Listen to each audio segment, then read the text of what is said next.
Hello everyone. Due SOL के PG admissions start हो चुके हैं 2023-2024 सेशन के लिए। और इस पर्टिकुलर वीडियो के अंदर हम डिस्कस करने वाले हैं कि अगर आपको ड्यू एसओएल से एमबीए करना है तो उसका फॉर्म आपको किस तरह से फिल करना है, वो स्टेप बाय स्टेप प्रोसेस जो है मैं आपको दिखाने वाला हूँ। अब फॉर्म फिलिंग का प्रोसेस स्टार्ट करने के पहले कुछ इंपॉर्टेंट इन्फॉर्मेशन मैं बता दूँ आपको। देखो, एमबीए के फॉर्म जो है ऑलरेडी रिलीज हो चुके हैं और आपको जो फॉर्म फिल करने की जो लास्ट डेट है वो है 15 अगस्त। 15 अगस्त के पहले पहले आपको फॉर्म जो है फिल कर देना है। इसके अलावा जो आपके एमबीए के एडमिशन्स होंगे वो लार्जली आपके मेरिट बेस पे होंगे। इसके अलावा अगर आपका कोई एक्सपीरियंस है तो उसके भी आपको मार्क्स मिलेंगे। वो सारी डिटेल्स जो है आपको मेरिट क्राइटेरिया क्या है, डॉक्यूमेंट कौन कौन से रिक्वायर्ड हैं, फ़ी आपकी कितनी है, आपका एडमिशन प्रोसीजर क्या है, वो सारी चीज़ें मैं ऑलरेडी एक वीडियो में डिस्कस कर चुका हूँ। वो वीडियो चैनल पे अपलोडेड है, उस वीडियो को जाकर आप देख सकते हो। इसके अलावा देखो, एसओएल के अंदर बहुत सारे पीजी कोर्सेज हैं, तो इस वीडियो के अंदर हम सिर्फ एमबीए कोर्स की बात करेंगे। अगर आप किसी और पीजी कोर्स में एडमिशन इंटरेस्टेड हो, जैसे मान लो एमए के बहुत सारे कोर्सेज हैं, एमकॉम है, तो उसके लिए मैं ऑलरेडी एक अलग वीडियो बना चुका हूँ कि अब उसका फॉर्म आपको किस तरह से फिल करना है, तो वो फॉर्म आप जाके फिल कर सकते हो, वो वीडियो आप जाके देख सकते हो। अब देखो, जो एमबीए का हम अभी फॉर्म फिल करेंगे ये रजिस्ट्रेशन फॉर्म है, यानी कि इसके थ्रू आपको रजिस्टर करना है। इसके बाद आपकी मेरिट लिस्ट आएगी, मेरिट लिस्ट में आपका नाम आता है तो आपको एडमिशन फॉर्म फिल करना पड़ेगा। इस रजिस्ट्रेशन फॉर्म को फिल करने के लिए अगर आप अनरिजर्व कैटेगरी से हैं, ओबीसी से हैं और ईडब्ल्यूएस से हैं तो आपकी फ़ीस है 250 रुपये। अगर आप एससी एसटी या फिर पीडब्ल्यूबीडी कैटेगरी से हैं तो आपकी फ़ीस होगी 100 रुपये। तो ये सारी बेसिक डिटेल्स आपको पता होनी चाहिए। इसके अलावा बाकी सारी और डिटेल्स आपको कोर्स के बारे में जाननी है तो उसके लिए अलग से वीडियो अपलोडेड है चैनल पर, उसको जाके आप देख सकते हो। अब देखो, आपको किस वेबसाइट पे आना है, आपको आ जाना है एसओएल की वेबसाइट पे, sol.due.ac.in। आप यहाँ पे आएंगे तो आपको इस तरह का इंटरफेस देखने को मिलेगा। यहाँ पे आपको ऑप्शन मिल जाएगा एमबीए एडमिशन का, इस पे आपको जाना है तो आपको इस तरह का पोर्टल जो है देखने को मिलेगा। अब देखो, आपको डायरेक्टली लॉगिन नहीं करना है, आपको पहले सबसे न्यू रजिस्ट्रेशन करना है। आपको तो न्यू रजिस्ट्रेशन का ऑप्शन पे आप जाओगे तो आपके सामने एक न्यू रजिस्ट्रेशन का इस तरह का इंटरफेस खुल के आएगा। इसमें आपको फिल करने हैं अपने बेसिक डिटेल्स। जो आपका नाम होगा वो आपके 10th या 12th की मार्कशीट पे जो आपका नाम है उसी के अकॉर्डिंग आपको फिल करना है।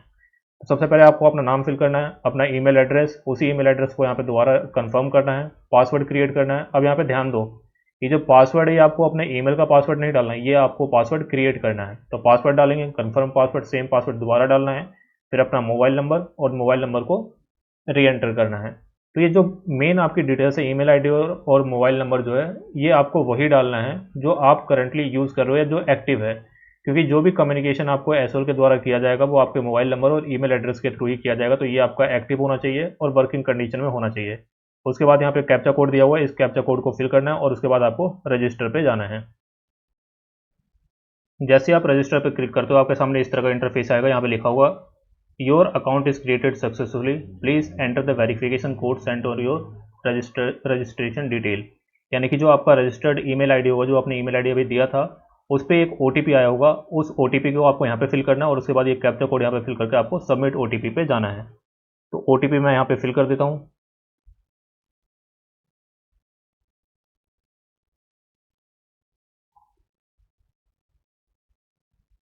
147। इसके बाद ये जो कैप्चा कोड है इसको आपको फिल करना है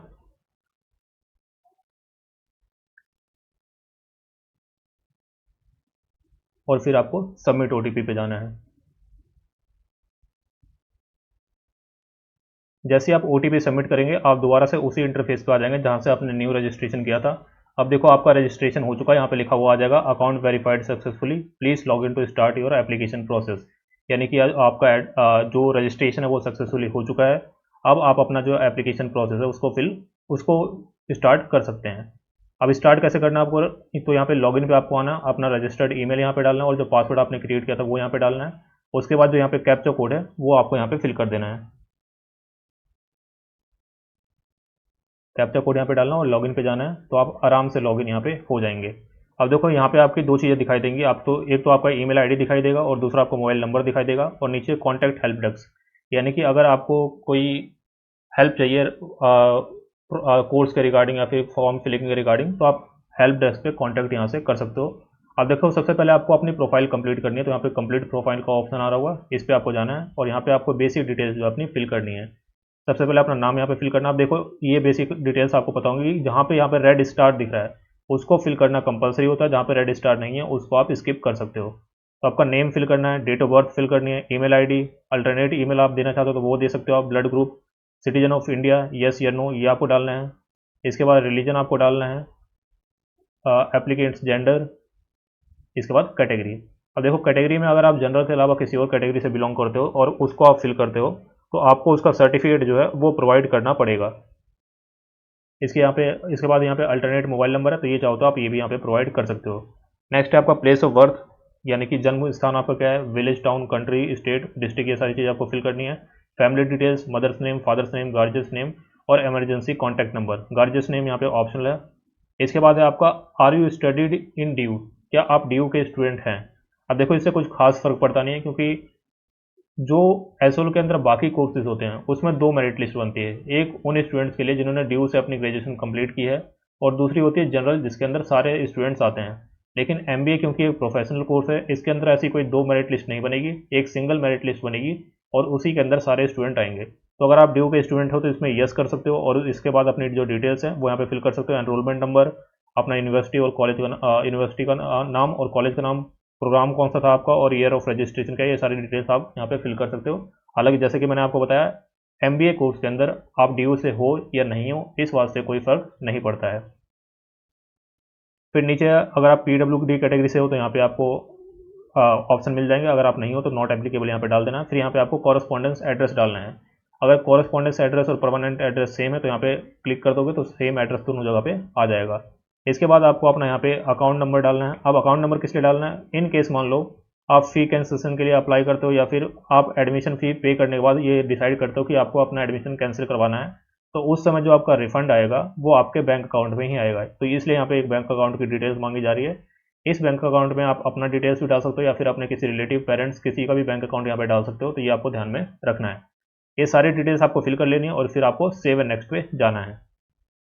तो ये डिटेल्स मैंने यहाँ पे फिल कर दी हैं। अब देखो मेरे को एक्चुअल में इस फॉर्म को फिल करना नहीं है, इसलिए मैंने रैंडम डिटेल्स यहाँ पे फिल कर दी हैं, लेकिन आपको डिटेल्स जो है बहुत ही सोच समझ के यहाँ पे फिल करनी है। यहाँ पे कोई डिटेल्स आपकी गलत हो जाती है तो यहाँ से आप इसको अपडेट कर सकते हो। अगर आपकी डिटेल्स सारी सही है तो इसको आपको क्रॉस वेरीफाई कर लेना है, फिर यहाँ पे नेक्स्ट के स्टेप पे आपको जाना है। अब यहाँ पे देखो कुछ और डिटेल्स जो आपको फिल करनी है। पहला है, do you have any illness which requires continuous और इमरजेंसी मेडिकल अटेंशन। अगर आपको कोई ऐसी मेडिकल इमरजेंसी की सिचुएशन है तो यहाँ पे आपको यस करना है। फिर उसके बाद यहाँ पे नेचर ऑफ इलनेस आपको बताना पड़ेगा, अगर ऐसा कुछ नहीं है तो आप यहाँ पे नो कर सकते हो। इसके अलावा अगर आप एनएसएस या फिर एनसीसी का सी सर्टिफिकेट है आपके पास तो उसको भी यहाँ पे आप सेलेक्ट कर सकते हो। अगर ये है तो यहाँ पे यस कर सकते हो, यस करोगे तो इसकी डिटेल्स जो है आपको देनी पड़ेंगी। अगर आप नहीं हो तो यहाँ पे आप सिंपली नो कर सकते हो। इसके अलावा have you participated in sports extra curricular activities, यानी कि किसी स्पोर्ट्स या एक्स्ट्रा करिकुलर एक्टिविटीज़ में आपने पार्टिसिपेट किया तो उसको आप यस या नो यहाँ पे कर सकते हो। अब देखो यहाँ पे ये मैंडेटरी दिया हुआ है, लेकिन ऐसा नहीं है कि इनमें से अगर किसी में आप यस करते हो तो आपको एडमिशन में कोई एक्स्ट्रा मार्क्स नहीं दिए जाएंगे। ये सिर्फ आपके इंटरेस्ट के लिए यहाँ पे पूछा जा रहा है, ठीक है। आपको जो एक्स्ट्रा मार्क्स मिलेंगे वो सिर्फ आपके एक्सपीरियंस में मिलेंगे और उसकी क्या गाइडलाइंस है वो मैंने अलग से जो एमबीए वाली वीडियो बनाई है उसके अंदर मैंने मेंशन किया हुआ है। नेक्स्ट है आपका लैंग्वेज प्रोफिशिएंसी के रिगार्डिंग कि क्या हिंदी और इंग्लिश ये दोनों लैंग्वेज आप ठीक से पढ़ लेते हो, बोल लेते हो और रीड कर लेते हो। तो अगर आप कर लेते हो तो इसमें सब में आपको यस कर देना है। अगर आप कुछ नहीं कर पाते तो उसको आप खाली यहाँ पे छोड़ सकते हो। इसके अलावा हिंदी और इंग्लिश के अलावा किसी और लैंग्वेज में भी आप लिख सकते हो, बोल सकते हो या फिर पढ़ सकते हो, तो उस लैंग्वेज को आप यहाँ पे मेंशन कर सकते हो और उसके अकॉर्डिंग इसको आप फिल कर सकते हो। तो इसको भी आपको सेव एंड नेक्स्ट पे जाना है। तो ये आपका फिल हो गया। अब नेक्स्ट है आपको डॉक्यूमेंट्स अपलोड करने हैं। यहाँ पे सिर्फ आपको दो डॉक्यूमेंट्स अपलोड करने हैं, एक आपको फोटो अपलोड करना है, दूसरा आपको अपना सिग्नेचर अपलोड करना है। तो डमी फोटो और सिग्नेचर मैंने यहाँ पे अपलोड कर दिए हैं। अभी फोटो और सिग्नेचर में एक चीज़ आपको ध्यान रखनी है कि जो आपका फॉर्मेट होगा जो जेपीजी या फिर जेपेग फॉर्मेट का होगा, मिनिमम साइज़ आपका 10 KB का हो सकता है और मैक्सिमम साइज़ आपका 3 MB का हो सकता है। इसके अलावा डॉक्यूमेंट, सर्टिफिकेट या मार्कशीट जो अपलोड करोगे आप आने वाले स्टेप्स में, उसका साइज़ भी आपका मिनिमम 10 KB हो सकता है और मैक्सिमम 3 MB का हो सकता है। इसको आपको सबमिट कर देना और ये आपकी प्रोफाइल जो है सबमिट हो गई है। यहाँ पे आपको ध्यान रखना है कि कोई भी इन्फॉर्मेशन जो है आपने यहाँ पे गलत प्रोवाइड ना की हो, क्योंकि ये जो है बाद में चेंज नहीं होगा, मॉडिफिकेशन इसमें अलाउ नहीं किया जाएगा। तो इसको आपको मल्टीपल टाइम्स चेक कर लेना है। अगर सही है तो इसको आप सबमिट कर देंगे तो आपका जो ये रजिस्ट्रेशन है, बेसिक जो यहाँ पे प्रोफाइल है वो बिल्ड हो चुकी है और अब आपको जो प्रोग्राम है उसके लिए आपको अप्लाई करना होगा। तो यहाँ पे लिखा है choose the program you want to apply, तो यहाँ पे अप्लाई नाउ का ऑप्शन है, इस पर आपको जाना है। अब देखो सबसे पहले आपको प्रोग्राम सेलेक्ट करना, तो यहाँ पे सिर्फ मास्टर का ऑप्शन दिखेगा और यहाँ पे आपको दिखेगा मास्टर ऑफ बिजनेस एडमिनिस्ट्रेशन। यहाँ पे इस वाले पोर्टल के अंदर आपको सिर्फ एक ही कोर्स देखने को मिलेगा MBA का, तो उसको आपको सिलेक्ट कर लेना है। अब देखो क्राइटेरिया यहाँ पे सिर्फ एक है कि क्या आपके पास कोई क्या आपने ग्रेजुएशन अपनी कंप्लीट कर ली और ग्रेजुएशन में आपके 50% से ज़्यादा मार्क्स होने चाहिए, तो वो आपका क्राइटेरिया जो है इतना फिल हो जाएगा। अब देखो स्टडी सेंटर का यहाँ पे प्रेफरेंस आपको देनी है कि आप किस स्टडी सेंटर में अपना प्रेफरेंस देना चाहते हो। देखो जितना भी आपका एडमिनिस्ट्रेटिव वाला वर्क होगा, एडमिनिस्ट्रेशन वाला वर्क होगा, वो दिल्ली के अंदर एसओएल के 4 कैंपसेस हैं। उन 4 कैंपसेस में से आपको कोई एक सेलेक्ट करना है, बेसिकली स्टडी सेंटर है उनमें से कोई एक आपको सेलेक्ट करना है, तो कोई भी आप सेलेक्ट कर सकते हो अपने एड्रेस के अकॉर्डिंग, जो भी आपके पास पड़ता है। वैसे अगर आपको आइडिया नहीं कि आप या दिल्ली से बाहर आ रहे हो, दिल्ली के आसपास जाना है, तो नॉर्थ सेलेक्ट कर लो, क्योंकि मेन जो इनका सारा काम है वो नॉर्थ कैंपस से ही होता है, तो नॉर्थ दिल्ली आप सेलेक्ट कर सकते हो। बाकी अपने एड्रेस के अकॉर्डिंग आप सर्च कर सकते हो। अब ये इनके एड्रेस कहाँ मिलेंगे कि नॉर्थ कैंपस कहाँ है, साउथ कैंपस कहाँ है, तो आप जो प्रोस्पेक्टस है उसको डाउनलोड कर लो, उसमें डिटेल में मेंशन किया हुआ है, या फिर जो मेरी पुरानी वाली वीडियो है MBA की एडमिशन से रिलेटेड, जो मैंने कुछ दिन पहले अपलोड किया, उसके अंदर मैंने सारी डिटेल शेयर की हुई है, तो उसको आप जाके देख सकते हो। तो कोई भी कैंपस आप अपने प्रेफरेंस के अकॉर्डिंग चूज कर सकते हो, और उसके बाद फिर आपको नेक्स्ट पे जाना है। अब देखो ये आपका हो गया। नेक्स्ट आपकी पर्सनल डिटेल्स आएंगी जो आप पहले फिल कर चुके हैं, तो इसको आपको नेक्स्ट कर देना है। फिर यहाँ पे आपका एलिजिबिलिटी क्राइटेरिया दिया हुआ है, जो मैंने आपको पहले बताया। बेसिक एलिजिबिलिटी यानी कि मिनिमम एलिजिबिलिटी आपकी ये है कि आपकी ग्रेजुएशन कंप्लीट होनी चाहिए और उसके अंदर आपके 50% मार्क्स होने चाहिए। दूसरी कैटेगरी ये है कि आपके पास एक्सपीरियंस होना चाहिए। एक्सपीरियंस में आपको कितने परसेंट वेटेज मिलेगी, तो देखो 80% वेटेज तो आपके ग्रेजुएशन के मार्क्स की है, 20% वेटेज जो है आपकी वो एक्सपीरियंस की है। अगर आपके पास 4 साल या उससे ज़्यादा का एक्सपीरियंस है तो आपके पास 20% के 20% मार्क्स आपको मिल जाएंगे। 3 साल से ज़्यादा का एक्सपीरियंस है तो आपको 15% मिलेंगे। 2 साल से ज़्यादा का एक्सपीरियंस है तो आपको 10% मिलेगा। 1 साल से ज़्यादा का एक्सपीरियंस है तो 5%, और 1 साल से कम का एक्सपीरियंस तो उसको कोई मार्क्स नहीं मिलेंगे। इसके अलावा अगर आपने MBBS किया हुआ है, BDS MD ये सब किया हुआ है, तो आपको प्रेफरेंस दी जाएगी। इसके अलावा अगर गवर्नमेंट ऑफिसर हो आप ग्रुप A सर्विसेज में, तो आपको प्रेफरेंस दी जाएगी। इसके अलावा 2 साल से आपको ज़्यादा एक्सपीरियंस है किसी कॉर्पोरेट हाउस में, हॉस्पिटैलिटी सेक्टर में, ट्रांसपोर्टेशन सेक्टर में, सर्विस सेक्टर में, या फिर एम्प्लॉयड प्रोफेशनल हो आप, तो उस केस में भी आपको प्रेफरेंस दी जाएगी। तो ये सारी चीज़ें आपको देखनी है। तो अगर आप किसी कैटेगरी के अंदर इसमें आते हो तो आपको वो फिल करना है। यहाँ पे देखो कैटेगरी वाइज दी हुई है, तो इसमें से किसी कैटेगरी में आपके पास एक्सपीरियंस है तो इसको आप फिल कर सकते हो। ठीक है, अब नीचे आओगे तो यहाँ पे एलिजिबिलिटी कैटेगरी दी हुई है कि किस कैटेगरी में आप एलिजिबल हो। जो भी कैटेगरी आपकी है तो उसको आप यहाँ पे फिल कर सकते हो। अब देखो यहाँ पे आपका क्वेश्चन हो सकता है कि मेरे पास तो कोई एक्सपीरियंस नहीं है, तो मुझे किस कैटेगरी में फिल करना है। तो देखो अगर आपके पास कोई ऑप्शन नहीं है तो आपको कैटेगरी 1 फिल कर सकते हो आप, क्योंकि इसमें 80% वेटेज जो है आपके ग्रेजुएशन मार्क्स को दी जाएगी। तो यहाँ पे आप कैटेगरी 1 फिल कर सकते हो। टोटल एक्सपीरियंस इन ईयर्स यहाँ पे पूछा हुआ है, तो आपके पास कोई एक्सपीरियंस नहीं है तो यहाँ पे 0 ईयर्स आप फिल कर सकते हो। इसके अलावा nature of experience not applicable आप यहाँ पे फिल कर सकते हो।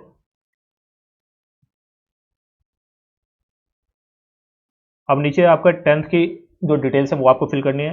ईयर ऑफ 10th पासिंग, इसके अलावा 10th की परसेंटेज, इसके बाद आपका नेम, आपका आपके इंस्टीट्यूशन का नेम, आपके बोर्ड का नेम, आपके सब्जेक्ट कॉम्बिनेशन यानी कि जो भी सब्जेक्ट है आपके 10th में वो आपको फिल करना है, और क्लास 10th का डिवीजन यानी 60% से ऊपर होंगे तो फर्स्ट डिवीजन, इस तरह से आपका डिवीजन जो है वो आपको फिल यहाँ पे करना है।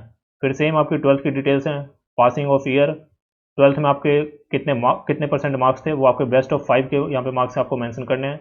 इंस्टीट्यूशन का नेम क्या था यानी कि आपके स्कूल का नेम, बोर्ड का नेम क्या था, सब्जेक्ट कॉम्बिनेशन यानी कौन कौन सब्जेक्ट थे, क्लास 12th में डिवीजन कौन सी थी, और अगर आपने क्लास 12th में मैथमेटिक्स पढ़ी है तो आपको यस करना है, नहीं पढ़ी है तो आपको नो कर देना है। सेम है आपका ग्रेजुएशन का डिटेल। अब देखो यहाँ पे एक क्वेश्चन स्टूडेंट का आएगा कि अभी मैं ग्रेजुएशन के अपने फाइनल ईयर में हूँ, तो क्या मैं MBA के लिए अप्लाई कर सकता हूँ। देखो जो इसका प्रोस्पेक्टस है उसमें कहीं भी ऐसा लिखा हुआ नहीं है कि आप अप्लाई कर सकते हो या अप्लाई नहीं कर सकते हो। लेकिन अगर यहाँ पे आप ऑप्शन देखोगे तो ईयर ऑफ पासिंग में यहाँ पे दिया हुआ है 2023। अब इसका मतलब ये है कि जिसने 2023 में जो पास करेगा उसके लिए यहाँ पे है। और नीचे आप देखोगे तो यहाँ पे कुछ खास यहाँ पे बताया नहीं गया है कि अगर आप अप्लाई कर सकते हो या फिर नहीं कर सकते हो। तो मैं आप सजेस्ट करूँगा कि अगर आप फाइनल ईयर में हो तो एक बार आप कॉन्टैक्ट नंबर पे, जो हेल्पलाइन नंबर है उस पर आप कॉन्टैक्ट कर लो। मेरे अकॉर्डिंग तो आप अप्लाई कर सकते हो, लेकिन फिर भी सेफ साइड के लिए आप एक बार हेल्पलाइन नंबर पे कॉन्टैक्ट कर सकते हो। अब देखो ईयर ऑफ पासिंग अगर आप 2023 में कंप्लीट कर रहे हो तो 2023 यहाँ पे मेंशन करना है। ग्रेजुएशन में जो भी सब्जेक्ट थे वो आपको मेंशन कर देना है। Have you pass graduation with honours, अगर आपने ऑनर्स के साथ किया तो यहाँ पे यस करना है, नहीं किया तो नो करना है।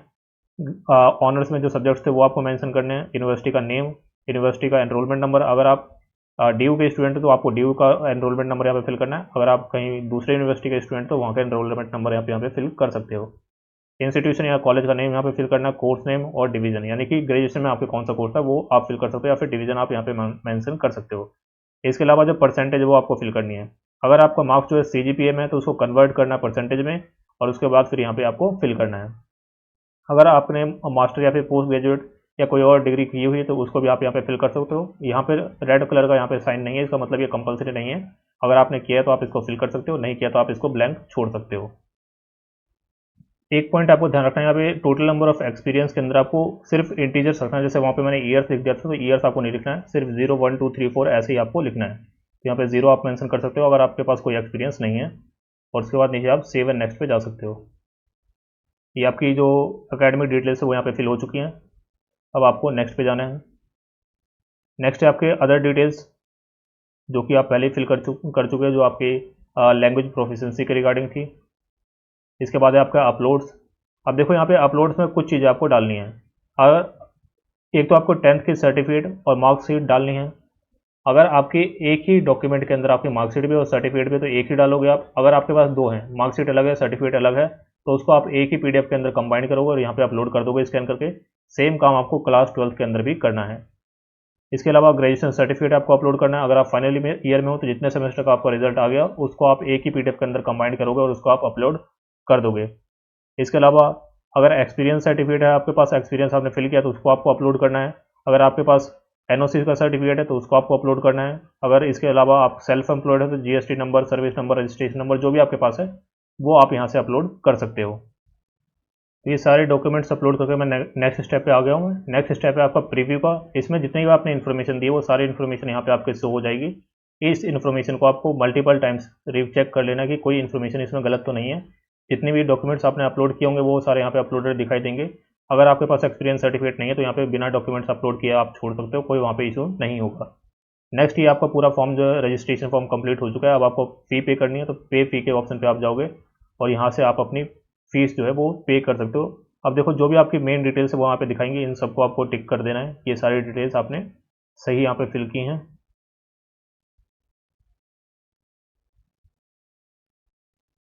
तो यहाँ से आप सारी डिटेल्स को यहाँ पे टिक करोगे, उसके बाद आप पेमेंट गेटवे पे जाके इसको पे कर सकते हो। पेमेंट के लिए आपको बहुत सारे ऑप्शन मिलेंगे, जितने भी ऑप्शन आप फेमिलियर है वो सारे ऑप्शन आपको मिल जाएंगे। UPI का ऑप्शन आपको मिल जाएगा, credit card, debit card, net banking, wallet और व्हाट्सअप, ये सारे ऑप्शन यहाँ पे आपको देखने को मिल जाएंगे। अगर आप अनरिजर्व कैटेगरी EWS या OBC से हो तो आपको 250 रुपये फ़ी पे करनी है, और अगर आप SC ST या PWBD से हो तो आपको 100 रुपये की फ़ीस पे करनी है। रजिस्ट्रेशन करने के बाद आप दोबारा लॉगिन करोगे तो आप देख सकते हो वहाँ पे कि आपकी पेमेंट जो है सक्सेसफुल वहाँ पे दिखा रहा होगा, और उसके बाद आपको वेट करना है कट ऑफ का। कट ऑफ कब आएगी आपकी, तो वो भी मैं आपको एक बार दिखा देता हूँ। यहाँ पे आप जाओगे तो यहाँ पे प्रोस्पेक्टस सेक्शन में यहाँ पे आपको प्रोस्पेक्टस मिल जाएगा MBA का। इस MBA के प्रोस्पेक्टस को आपको डाउनलोड कर लेना है, इसी के अंदर आपको सारी इन्फॉर्मेशन देखने को मिलेगी। अब यहाँ पे मैं दिखा देता हूँ, दो चार चीज़ें यहाँ पे आपको मैं दिखा देता हूँ। जैसे एक तो आपको यहाँ पे कैंपस देखने को मिल जाएगा कि जो वेस्ट कैंपस है वो केशवपुरम के अंदर है, जो नॉर्थ कैंपस है वो विश्वविद्यालय के पास है, जो आपका ईस्ट कैंपस है वो ताहिरपुर के पास है, और जो आपका साउथ कैंपस है वो मोतीबाग के पास है। अब देखो जो आपका ईस्ट वाला कैंपस है ना ताहिरपुर के पास, ये अभी अंडर कंस्ट्रक्शन है, तो अभी ये कोई मेरे को कंफर्म इन्फॉर्मेशन है नहीं कि ये कब ओपन होगा। तो जब तक ये अंडर कंस्ट्रक्शन रहता है तब तक जो ईस्ट कैंपस वाले स्टूडेंट है उनको भी नॉर्थ कैंपस ही आना पड़ता है, तो ये आपको ध्यान रखना है। अब नीचे जाओगे तो आपको जो कट ऑफ की डेट्स वगैरह हैं कि आपकी मेरिट लिस्ट कब आएंगी, वो सारी चीज़ें आपको देखने को मिल जाएंगी। यहाँ पे आप देख सकते हो 1 जुलाई से आपका रजिस्ट्रेशन स्टार्ट हुआ है। रजिस्ट्रेशन की लास्ट डेट आपकी 15 अगस्त है। 18 अगस्त को आपकी फर्स्ट मेरिट लिस्ट आएगी। 21 अगस्त को आपकी लास्ट डेट है फर्स्ट मेरिट लिस्ट के अगेंस्ट एडमिशन लेने की। 22 अगस्त को आपको सेकंड मेरिट लिस्ट आएगी। इसी तरह से 26 अगस्त को थर्ड मेरिट लिस्ट आएगी, और उसके बाद 30 अगस्त को होगा आपका मॉपअप राउंड। यानी कि मान लो अगर 3 मेरिट लिस्ट आने के बाद भी कुछ सीट्स आपकी वैकेंट रह जाती है तो उस केस में आपका मॉपअप राउंड होगा। तो ये आपकी सारी इन्फॉर्मेशन थी MBA एडमिशन से रिलेटेड। रजिस्ट्रेशन से लेकर पेमेंट तक किस तरह से आपको करना है वो सारा प्रोसीजर मैंने आपको दिखा दिया। इसके अलावा और कोई आपकी क्वेरी तो आप कमेंट सेक्शन में लिख सकते हो। MBA के रिलेटेड जो भी आने वाली इन्फॉर्मेशन है वो सारी इन्फॉर्मेशन आपको इसी चैनल पे मिलने वाली है। कब आपकी कट ऑफ आएगी, कितनी कट ऑफ आएगी, किस तरह से आपको कट ऑफ देखना है, एडमिशन फॉर्म किस तरह से फिल करना है, वो सारी इन्फॉर्मेशन आपको देखने को मिलेगी। इसके अलावा जो आप 2 साल MBA में गुजारने वाले हो उस MBA के रिलेटेड जो भी अपडेट होंगी आपकी, जो भी आपकी नोटिफिकेशन वगैरह आती है वो सारी भी आपको इसी चैनल पे देखने को मिलेगी। बेसिकली अगर आप HOL के स्टूडेंट हो तो इस चैनल पे आपको सारी इन्फॉर्मेशन HOL से रिलेटेड देखने को मिलेगी। तो उसके लिए आप चैनल को सब्सक्राइब कर सकते हो, नोटिफिकेशन बेल आइकन को आप ऑन कर सकते हो ताकि कोई भी इन्फॉर्मेशन आपसे मिस ना हो। और कोई आपकी क्वेरी तो आप कमेंट सेक्शन में लिखें। For the time being that's the end of the video. Thank you.